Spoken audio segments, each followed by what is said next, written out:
morning. Good morning. Praise God for the message of the songs that we sang.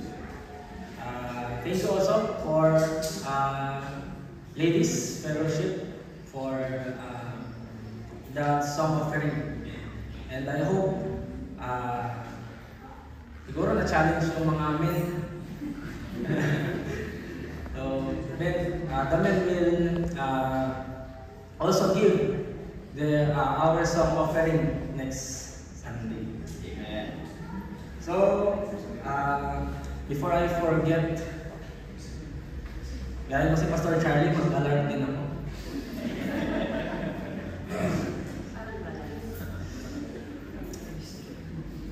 Good morning once again. Good morning. And we praise God for the freedom that we have, that we can freely study His Word. That's right. Of course, we know, nakikita natin sa news, sa social media, that not all countries ay merong ganitong klaseng freedom. That's why we praise the Lord because we have this freedom that we can gather, we can have fellowship, and we can be encouraged by one another, and most especially challenged by the Word of God. So this morning, hindi kami nag-usap ng ladies, but in relation din doon sa heavenly love na tinutukoy doon sa kanta. I would like us to dig deeper what is that heavenly love and who is the source of that heavenly love and who are the recipients of that kind of love. And this morning, I would like us to study, because as Christians, we know, being in the word Christian, Christ, for example, kung ikaw ay fan ni Nora Honor, ikaw ay matatawag na Noranians. Pag ikaw naman ay fan or tiga-subaybay ni Vilma Santos, ang tawag sa'yo ay Vilmanians. Di ba? Pag ikaw ay follower or tiga-subaybay ng isang personality, you can be associated with their name. So being Christians, being associated in the name of Christ, ano ba yung kailangan nating gawing pamumuhay bilang tinatawag na Christians? Of course, we can be called as believers, followers of Christ, but the shallow understanding of being a Christian is, I attend in a Christian church. I grew up in a Christian family. My parents are Christians. Or we have Christian Bible verses at home sa aming mga pader. But to be a true Christian, to be a true disciple of Christ, ano ba yung klaseng pamumuhay ang dapat natin gawin? So that will be our study for this morning. Seeking to be true disciples of Christ. As we read before I read our passage, I would just like to give an encouragement to my fellow Christians, to you. Since last year, we have been, God has been so good in the lives of the workers in this church. And in the past few months, kami po ay binigyan ng privilege to serve yung mga ibang youth na meron po sa community natin. And kasama na po dyan yung campus ministry, kasama na po dyan yung student hub, and yung sports ministry. I think we have some pictures. This picture was last year. Ito po ay mga grade 5 and 6 na we praise the Lord dahil ginamit niya tayo to plant the seeds on these young people. And alam niyo po, minsan may times na parang hindi sila nakikinig. Minsan hindi hindi sila interested. But of course, an encouragement for us na workers ng Panginoon, as we serve, the reality is hindi naman talaga natin sila mapipilit maging interesado lahat. But ang encouragement po sa atin is mayroon at mayroon mag-work ang Panginoon. Mayroon at mayroong kikilos ang Holy Spirit sa buhay ng hindi man lahat, but maybe some of these children. So minsan, may isa, may dalawang interested, minsan grupo dito, hindi interesado, yung iba dito, interesado. But, ito po last year. But, sobrang encouragement po ito sa akin. Alam niyo po, some of these children, nag-graduate sila ng elementary. Of course, magkakaiba na sila ng schools. But, alam niyo po, yung ibang nag-graduate from grade 6 to grade 7, pumupunta sila dito at dinadala nila yung bago nilang kaklase. So, we're expanding in a sense. And we praise God for that. And talagang reminder lang sa atin to, and an encouragement to really invest in the lives of these children, the people around us. We show them the love of Christ. We show them how good God is in our lives so they can be encouraged also. I think we have more pictures.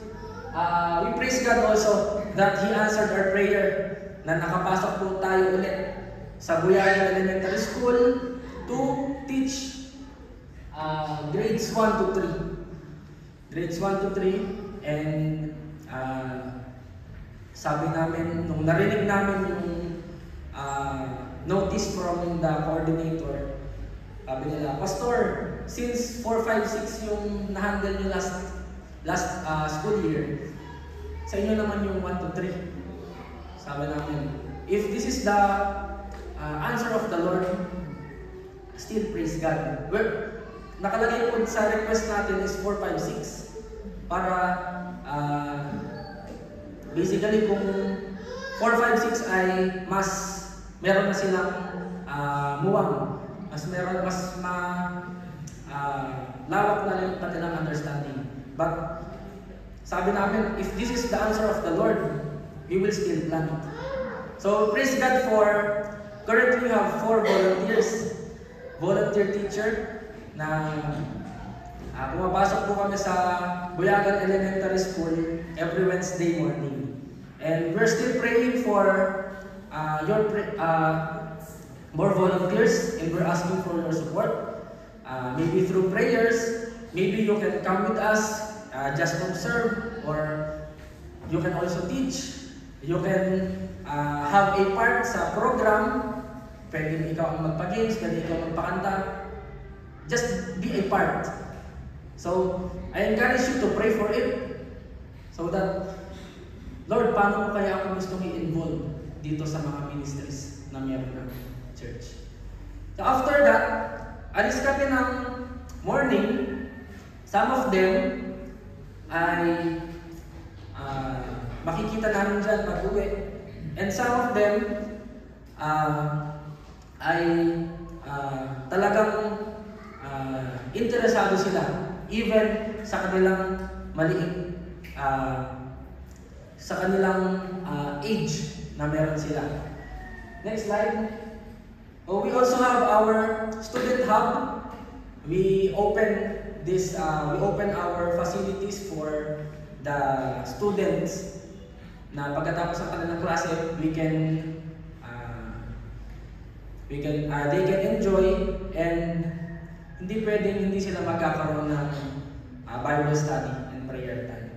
So as we let them use our facilities, in exchange, we still plant on them. So pag ikaw ay umattend, you are also required to attend Bible study and the prayer time. So yan po ay some ay from Hope, mostly ay from Buyagan Elementary School, and I think meron pa ito from Buyagan. Next, some of them ay from San Jose. Graduate din ng Buyagan Elementary School na mga tinuruan nila Ma'am Virgie, Sir Albert, Ma'am Alona before. Bumapalit pa rin sila. Nagchat-chat pa rin sila, Pastor, can we play? Sir, is the church open? So in exchange na konting alikabok lang naman yung dadala nila dito from their shoes. In exchange, we plant seed. We plant the seed of the gospel to them. So I hope this will be an encouragement for us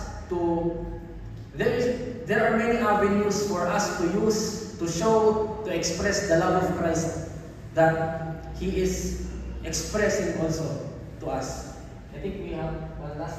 Ito po ay mix from San Jose, from Wangal, from CCDC, ay na kakasama po namin sila sa prayer time, and also nakakapag-share din kami sa kanila ng Word of God. So these are just few of the ministries that we have in this church. So we praise God that we can show you these updates that can be and hopefully will be encouragement to us to participate and pray for it. I know we have many responsibilities every day, but prayer ay malaking bagay po sa amin. And if you can come, you want to lead the prayer, you want to share the gospel, you want to meet them, you want to treat them snacks, just come. And I think may announce mo natin sa announcement natin yung mga details if you are interested. So these are just few avenues, few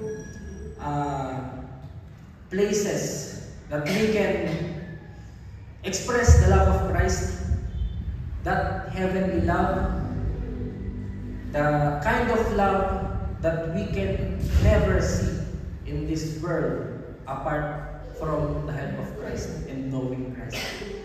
So I would like us to read our passage this morning. It's in John chapter 13, verses 34 to 35. Next slide, please. Let's all stand as we give reverence to the reading of God's Word. Let's read all together. A new commandment I give to you, that you love one another, just as I love you. You also are to love one another. By this all people will know that you are my disciples, if you have love for one another. Please be seated. Lord, we come to you this morning. We ask for your guidance. Lord God, we ask that may you keep us from any distractions and help us to really absorb what you want us to learn this morning. And we also thank you again, once again, for this freedom, the privilege that we can freely study your word and be blessed by it. We hope and pray that in everything that we will be saying, we will be learned, you alone will be glorified. We thank you, Lord, in Jesus' name. Amen. Seeking to be true disciples of Christ. Of course, if we will seek for something, we must first know saan ba ito hahanapin and paano ba ito gagawin. In this passage, Jesus Christ was speaking directly to His disciples after the Lord's Supper. He was letting them aware that He will be leaving them soon. Sabi pa sa previous verse, kung saan ako pupunta, you can come. So, ito po yung sinabi niya na pinapakita o pinapaalam niya sa mga disciples na malapit na akong mawalay sa inyo. And after that, kanyang pagpapaalam is in this verse 34, a new commandment I give to you, sinabi niya sa mga disciples. And what is this new commandment? This new commandment is that you love one another. But we know, and the disciples also know back then, that the idea of loving one another is not new to the scripture. Hindi ito yung first time na sinabi sa Bible, at hindi ito yung unang principle sa Bible na sinabi, you love your neighbor, love one another. What makes this commandment new for the disciples and also for us is the new standard and the new covenant. What are these two things? The new standard and the new covenant. We will discuss it later. But this morning we will be seeing two things, just two things, that John chapter 13 verses 34 to 35 is saying about being true disciples of Christ. That leads us to our first point. Love is the duty of a disciple of Christ. This is more than just a command.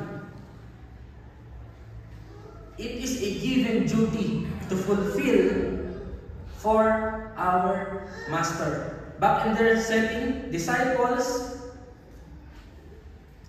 receiving an assignment from their discipler, from their Master, none other than Jesus Christ. We are called to imitate the Master.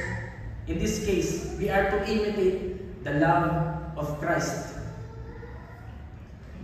This is the calling that Christ has set for us. When Christ said to His disciples, "A new commandment I give to you,"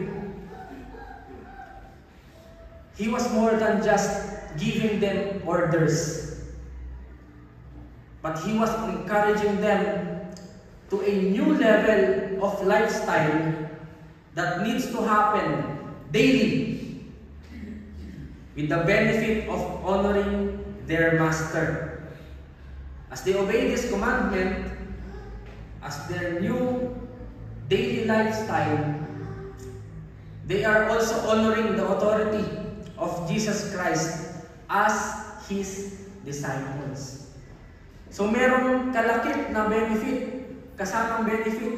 When we love others, not only we are benefiting and others benefiting from us, kasabay nun ay we are also giving honor.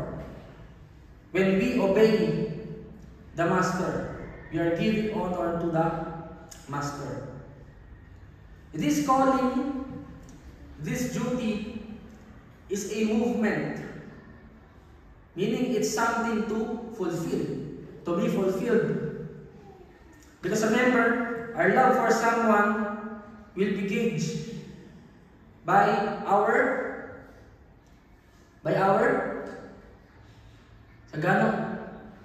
kung gaano ba karami yung nasabi natin, sa kung gaano ba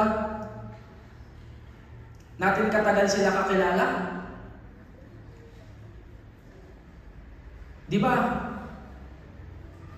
Our love for someone will be gauged none other than by our actions. Amen. So, makikita natin mamaya, titignan natin yung sinasabi at madalas natin naririnig. Love is not just a feeling, but an action. We will see that later also.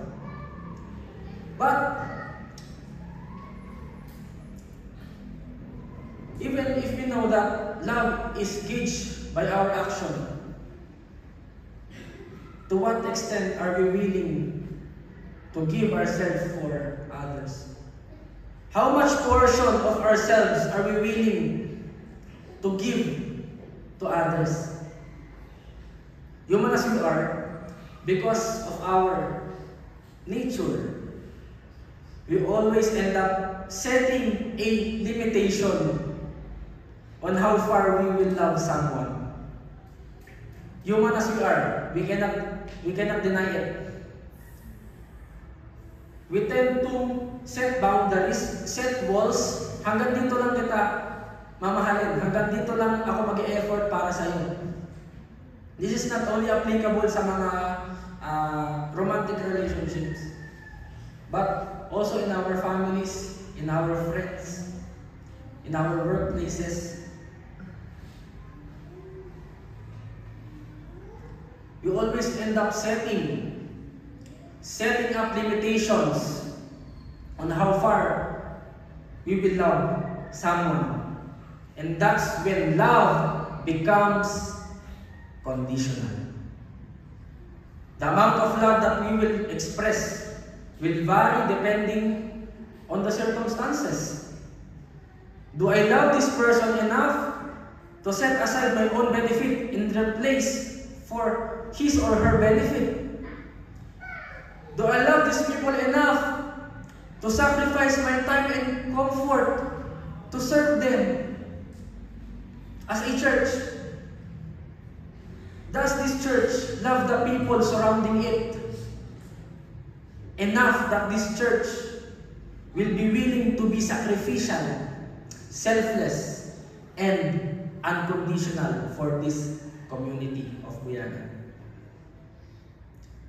But why does it need to be sacrificial, selfless, and unconditional? This will lead us to our second sub-point. It is because Christ has set a standard. He has set a standard. In the verse that we have read, we are being commanded by God to love one another with a certain quality, with a certain standard that we need to meet.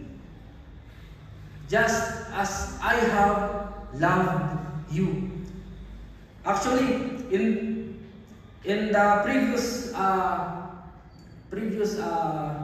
verses of this chapter, makikita din natin kung paano sila minahal ng Panginoon by washing their feet, by expressing humility. But what is this kind of standard? How did Christ love us or love us? Christ's love is sacrificial. In Ephesians chapter 5 verse 2, and walk in love as Christ loved us and gave himself for us, a fragrant offering and sacrifice to God. He gave himself for us That's why it is sacrificial. It is also selfless. In Mark chapter 10 verse 45, for even the Son of Man did not come to be served, but to serve, and to give His life as a ransom for many. So as His disciples, as His true followers, we are also to imitate this kind of selflessness. Even the God, the Son of Man, came here, hindi para pagsilbihan, hindi para mangolekta ng entitlement, but to live in humility, to serve others, to serve others.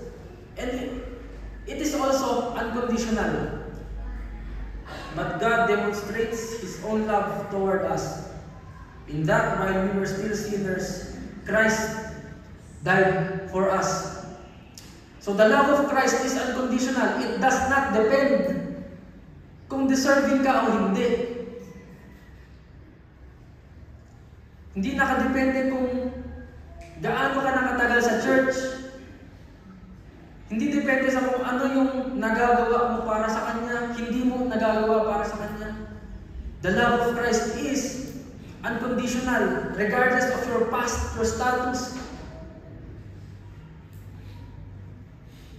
He loves us unconditionally. Amen. Now, the question, nakita natin standard. Is this an attainable standard? Can we ever reach this kind of standard? We will see later if this is possible for us humans or not. To continue, we can see in many passages in the Bible that the love of Christ does not base on His personal gain.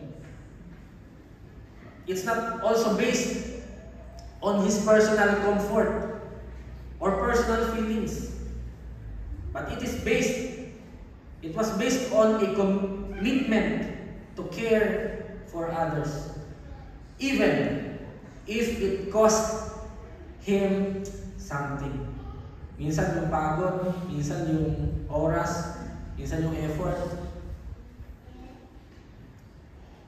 May nabasa nga ako recently lang eh. Gano'n kaya katagal yung Sermon on the Mount? Di ba? Yung pagod ni Jesus Christ. Pero, sinet aside niya yan. Because He wants the people to really know the Word of God. And para makapag-serve sa kanila. Regardless, gano'n katagal pa yan, gano'n kahirap pa yan. Regardless kung ano yung ginawa ko kahapon, gano'n ko kapagod kahapon. Many times, napag-aralan namin sa Sunday School, tuloy-tuloy yung ministry ni Jesus Christ. Regardless kung saan siya galing kahapon, ano yung ginawa niya kahapon, gano'n ka-intense yung ministry niya kahapon, tuloy pa rin siya kinabukasan. Sometimes, ang reason natin, I can't go. Pagod ako kahapon. Or, chill muna ako ngayon. Or, laylo muna ako ngayon because sobrang bigat ng ginawa ko kahapon. But, the standard that Christ has set is to be sacrificial, to be selfless, to be unconditional. Christ wants us to have a heart to put others' needs before our own needs, even if it will cost us something, even if it requires us to sacrifice our own comfort. Minsan, kulang tayo sa tulog pero dapat pala, go pa rin. Puyat ako kagabi, madami akong ginawa, dapat pala, go pa rin. Yun pala yung sinasabi ni Jesus Christ. Even if it requires us to sacrifice our own comfort. Kahit mas masarap na matulog. kailangan pala tayo maging sacrificial in that manner. Dito sa Benguet, parang mahirap bumangon talaga kasi lamig, lalo pag umulan. Para tayong kinakain ng kama. Di ba? Parang ayaw na natin bumangon. But if it is the requirement, sacrifice our comfort, our extra rest, our minsan entertainment, our screen time for gadgets, because this is the duty that our Master has given to us. And it is the quality that the Master, the Lord Jesus Christ, wants us to portray as His true disciples. Amen. And not only that loving others is our duty as disciples of Christ, but it is also the defining mark of a true disciple of Christ. Love is the defining mark of a disciple of Christ. Christ said this very statement to His disciples to remind them that love is meant to be the primary and most influential sign of being a disciple of Christ, of being a Christian. So we can see here that love is to serve as the distinguishing characteristic of a follower of Christ. And this is what He expects us from His disciples. He expects us being His disciples. Kahit regardless kung ano ang circumstance na kinakaharap natin. He reminded the disciples that showing others the kind of love that meets the standard that He has set is a distinguishing factor for them to be known and recognized by the people as a disciple of Christ. Therefore, our goal as believers is for us to be known by the people around us as disciples of Christ. Hindi lang nila basta alam na yung pangalan natin, hindi lang basta alam nila kung saan tayo nakatira, ilang anak mo, kapatid mo, but we are to show the people around us that we are true disciples of Christ. Therefore,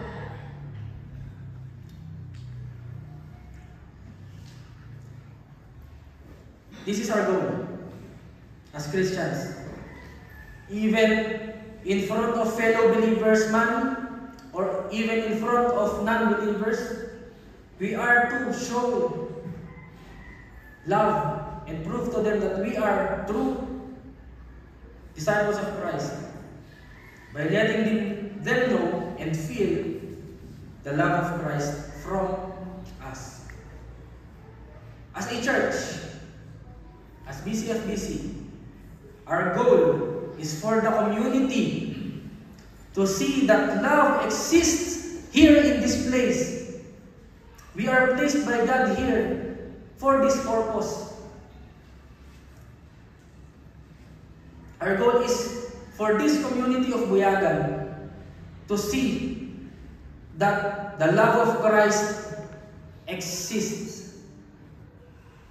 We are to build good testimonies and relationships here in our place to let them know and feel the love of Jesus Christ is true and for everyone. Sadly, so far na nakatira ako dito, they know BCFBC as one of the most old buildings here in Buyagan. Matatagal na nakatayo dito. And some kilalang BCFBC bilang Baptist Church. Sila ay Christian and kaiba sa kung ano ang meron sa San Jose na Catholic Church. Yung iba naman, kilala ang BCFBC, nagiging landmark ng Shopee. Kita mo dyan yung Shopee, lahat dyan minimit niya yung isang bagsakan, mimit siya dyan ng mga order. Lalagay siguro na Shopee, landmark, Buyagan Baptist Church. That's all they know. But our goal as a church is for us to give impact to them and show them that the love of Christ is present here and share it to them. This also reminds us that the defining mark of a Christian is love. Love, not our knowledge, not our status, not how much we do for the church, for the building.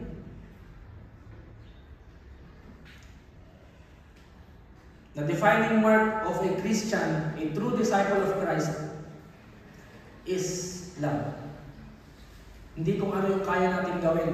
Hindi yung gaano karami yung napag-aralan natin. Eto, matalino itong tao to, siguro Christian to. May narinig din ba kayo gano'n? Eto, mayaman itong tao na to, mataas yung posisyon na, siguro Christian to. Never! Di ba? Eto, napakabait nitong tao to. Napakamatulungin, napaka-patient, napaka-compassionate. Siguro Christian to. That's it. We should be recognized, and we can only be recognized correctly as true disciples of Christ when we show the love of Christ to others. Amen. Amen. So with that, there are two things that we need to know about the exclusivity of this defining mark. So ito pala ay exclusive. Meaning ito ay ilan lang ang meron at magkakaroon ng privilege to have this defining mark. Firstly, it is an exclusive gift for believers. It is important for us to understand the context of the passage na pinag-aaralan natin ngayon para mas makita natin yung deeper meaning nung sinabi ng Panginoon na sinabi niya diyan sa verse 35 na by this all people will know that you are my disciples if you have love for one another. Remember that he said this as one of his departing statements. Ito yung kasunod ng mga statements na sinabi niya na malapit na ako mawalay sa inyo. And ito yung mga isa sa mga departing statements niya. This is to imply that this command should happen not only when Christ is still with them, but most importantly, after Christ's ascension or departure. Meaning this kind of love that He commands them to portray is only attainable through the new covenant by the transforming power of the Holy Spirit. So to answer our question earlier, is this kind of love is attainable? Is this attainable? Yes, but exclusively for those who have a Holy Spirit in them. Meaning, those believers na meron ng relationship kay Jesus Christ, tinanggap na nila si Jesus Christ bilang kanilang Lord and Savior, and automatically meron na silang Holy Spirit. In Galatians chapter 5, verse 22, the fruit of the Spirit is love, joy, peace, patience, kindness, goodness, faithfulness, gentleness, self-control. Against such things there is no law. So, this kind of love, the love of Christ, can only be imitated, correctly portrayed, if the bearer has the Holy Spirit in it. So, kung meron tayong Holy Spirit, ito po ay exclusive gift para sa atin, that we can express the love of Christ to them because we have the Holy Spirit, we know Christ, and we have a relationship with Him, the very source of the sacrificial, selfless, and unconditional love. That's why this is an exclusive gift for believers. And this new kind of love can only be attainable and correctly imitated with the help, with the submission to the Holy Spirit, because it is one of the fruit of the Holy Spirit. So is this attainable?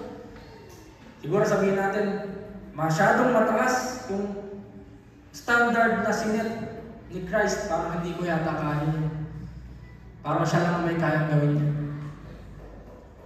Literally, lahat ng yun hindi natin kayang gawin. Technically, hindi. But to imitate it as much as we can, it is attainable. It is possible. If we have the Holy Spirit in us, if we are true believers of Christ. And how important is this for us to know? Not only that we are to be satisfied knowing that we have this gift that is only exclusive for us, but it is also an exclusive challenge for us. This will lead us to our second sub-point. It is an exclusive challenge for believers. This is why we can never expect non-believers to do God's ministry for us. Explain pa natin yan further. Sinabi natin kanina that expressing the love of Christ, the kind of love, the kind of standard that Christ has set, ay believers lang ang pwedeng makagawa. Sadly, sometimes we can say that there are non-believers. Alam ko, meron din ito sa isip na iba sa inyo. At siguro narinig nyo na to. Minsan, yung mga non-believers, mas mababait pa doon sa mga nag-church. Napakasakit na statement. We can say that there are some non-believers who are more loving than some believers. Kuminsan natatalo tayo ng mundo. Napagalingan ng pagpapakita ng pagmamahal. Minsan, mas approachable sila kaysa sa atin. Minsan, mas magaan yung loob ng iba sa kanila kaysa sa atin. But, it is a challenge for us, believers. Tayo yung merong knowledge about the love of Christ. Tayo yung merong Holy Spirit that can empower us to express the love of Christ. So, mas lamang tayo sa kanila. We just need to take up the challenge that is exclusive for us. Kahit sabihin natin, merong mga non-believers, mas mababait pa kesa doon sa mga believers. But their kind of love, ito po ang dapat natin maintindihan. But their kind of love is not the extraordinary kind of love that Christ expects from us. Their love is good. Sometimes it's better than some of us, but not good enough to meet the standard that Christ has set. Kaya niya sinabi doon sa verse 34, you love others, but not only that you love others, but you love them as I have loved you. Their love is good, but Christ has commanded us to not only portray the good kind of love. Hindi po natin mababasa dyan sa passage natin na love one another with the good kind of love. Because Christ's love is more than just the word good. We are to express, we are commanded, we are called to express, to portray the Christ-like love that can only be attainable if we know Christ and we have the Holy Spirit in us. Ito po yung lamang natin. Privilege na lamang natin from non-believers. They can do good. They can show kindness. But it's not the kind of love na kinocommand ng Panginoon. So kung meron sa kanila nagpapakita ng ganitong klase ng good, mas malaki yung kaya natin gawin. With the help of the Holy Spirit. If we are to take up the challenge that is only exclusive for us believers. This is the reason why we can never expect other people or non-believers to do yung mga ministries na nakita po natin kanina, for example. Alam niyo po, sobrang short lang, to share yung isang prayer request namin ngayon. Sabi ko sa sarili ko, and sa mga kasama kong volunteer teachers, tama ba na ipag-pray natin na hindi na matuloy yung isang grupo para na magturo dyan sa elementary school para hindi mabawasan yung mga hawak nating sections? Kasi po ang prayer request namin is yung kukuha po nung 5 sections na hinahawakan namin ngayon is Roman Catholics. Sabi ko, tama ba yung pag-pray ko na Lord, you protect them from the doctrine of Roman Catholicism. And kahit additional na 30 minutes, 1 hour para sa amin, it's okay. Basta yung katotohanan ang marinig nila every Wednesday. So, pray with us na kung ano man ang will ng Lord, He will preserve them.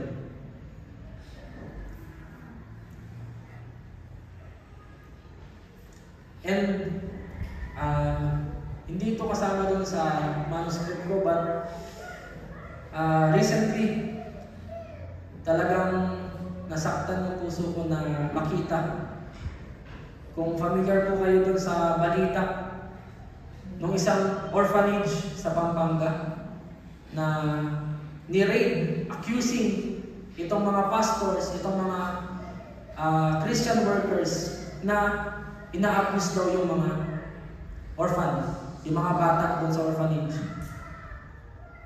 Ina-accuse nila na kinalena daw, sinasaktan, ginugutom, very contradicting doon sa testimony ng orphanage na yun.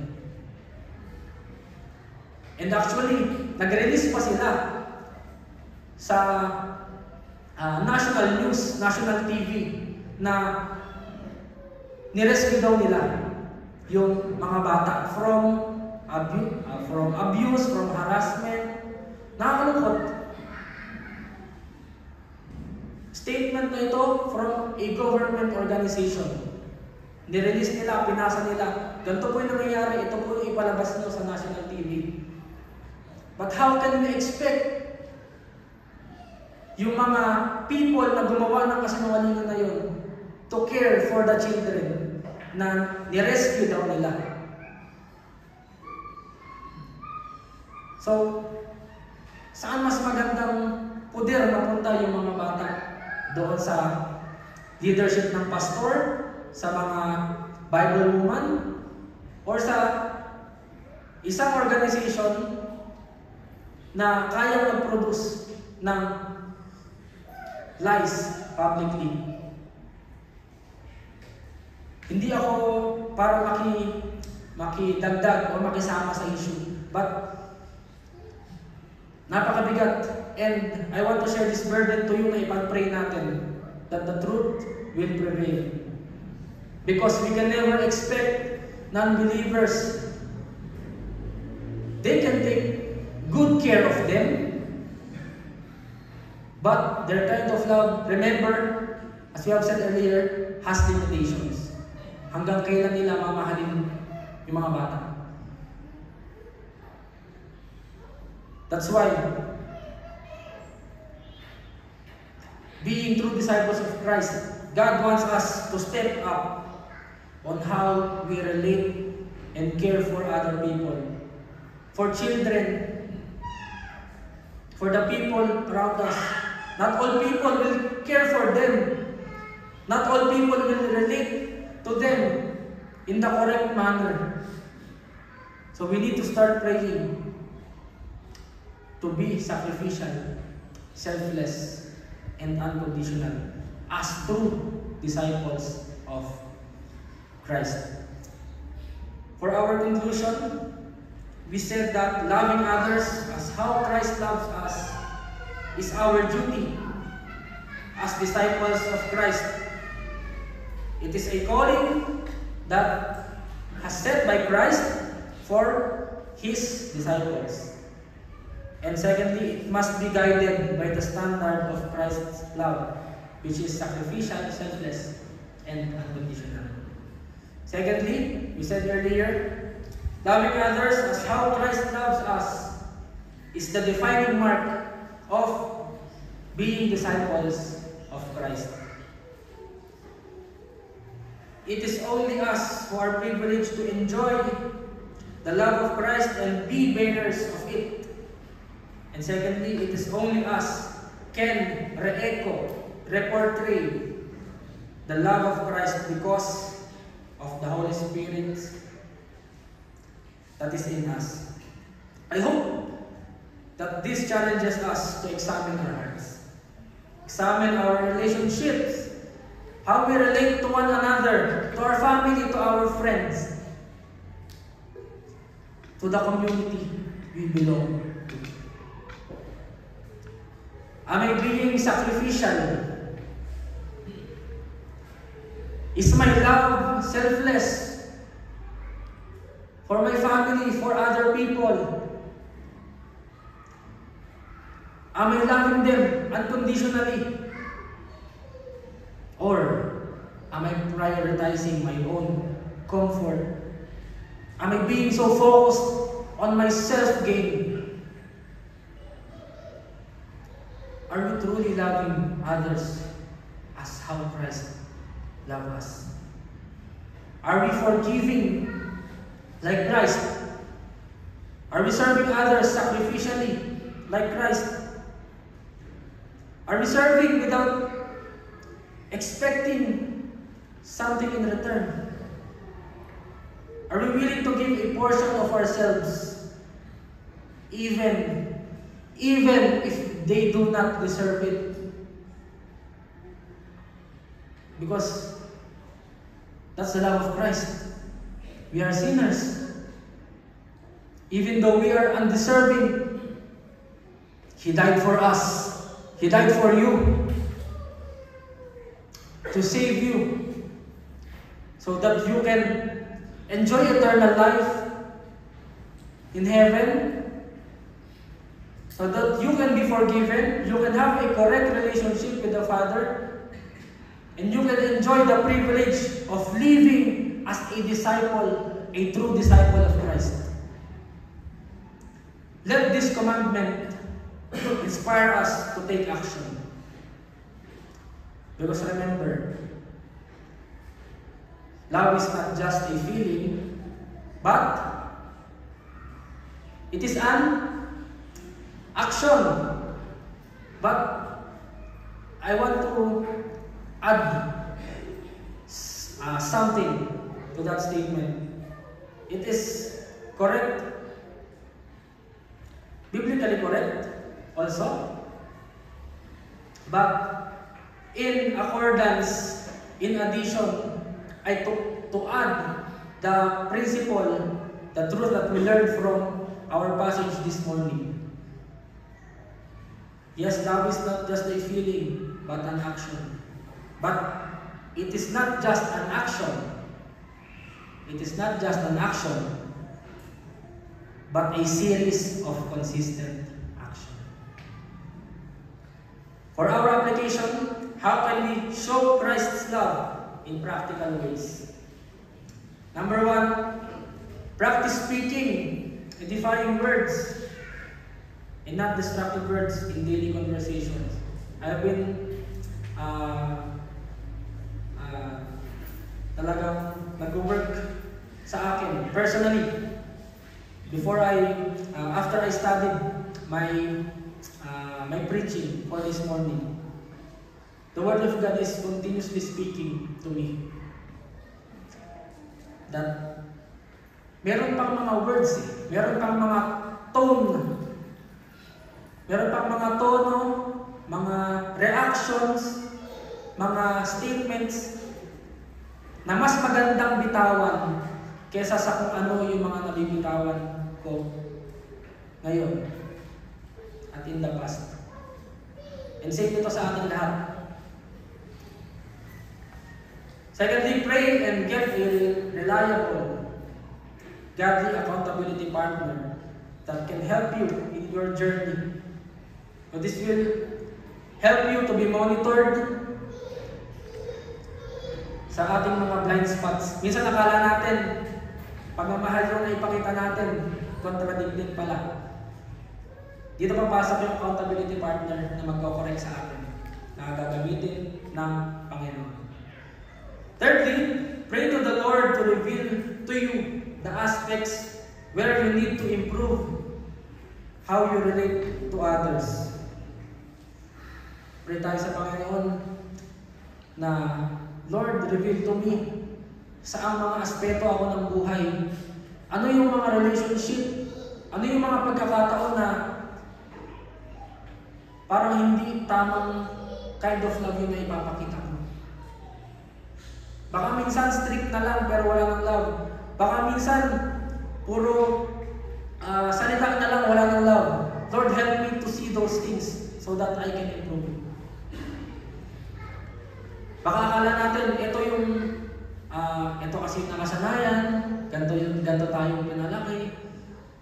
But, let's pray to the Lord, mag-reveal siya ng mga new methodologies wherein mas maipapakita natin, mas ma-express natin yung love sa ating mga kapamilya, mga anak, kapatid, asawa,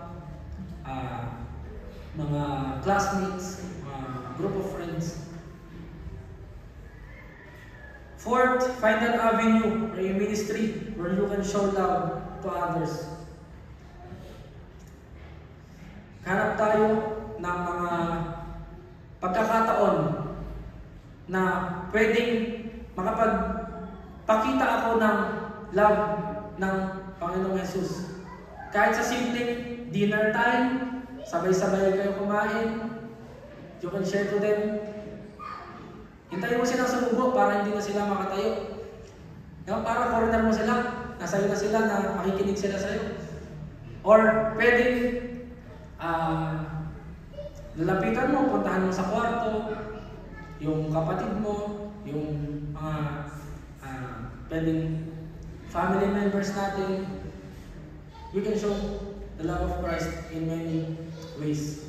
So we just need to find and be discerning kung saan mga avenue tayo pwede gamitin ng Panginoon. And even ministries. Pag pumunta po kayo dyan ng Wednesday morning, ang daming pagkakataon na maipapakita nyo yung pagmamahal ng Panginoon Jesus. And even sa mga iba pang ministries na meron tayo, or even sa ministries na wala tayo pero na pinapakita sa inyo ng Lord, isuggest mo to para magkaroon tayo.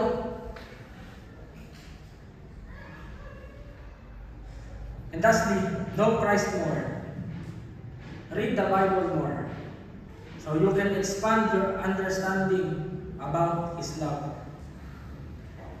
If hindi mo pa lubusan na realize or naiisip na sacrificial ang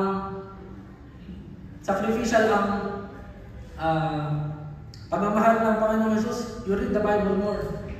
Ipapakita niya sa iyo sa kanyang salita. Kung gaano siya unconditional magmahal para sa atin. So I hope and pray that this commandment will challenge us to continue in seeking to be true disciples of Christ. Let us come to the Lord in prayer. Lord God, we thank you for these challenges. Thank you, Lord God, first and foremost, giving us the perfect model, perfect pattern of love that we should re-echo, re-portray to one another. Help us, Lord God, if there are things that hinders us to really commit ourselves in showing love to one another, help us, Lord God, to break it and surrender it to you, so that you can freely use us to minister to them, to other people, to serve them, love them sacrificially, selflessly, and then unconditionally.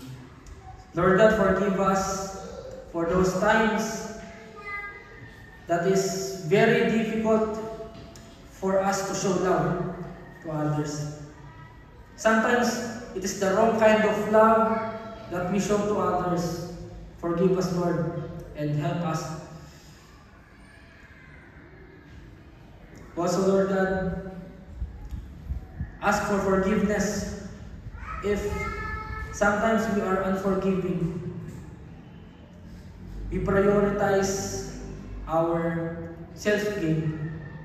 We prioritize our comfort in exchange na pag-minister sa ibang tao.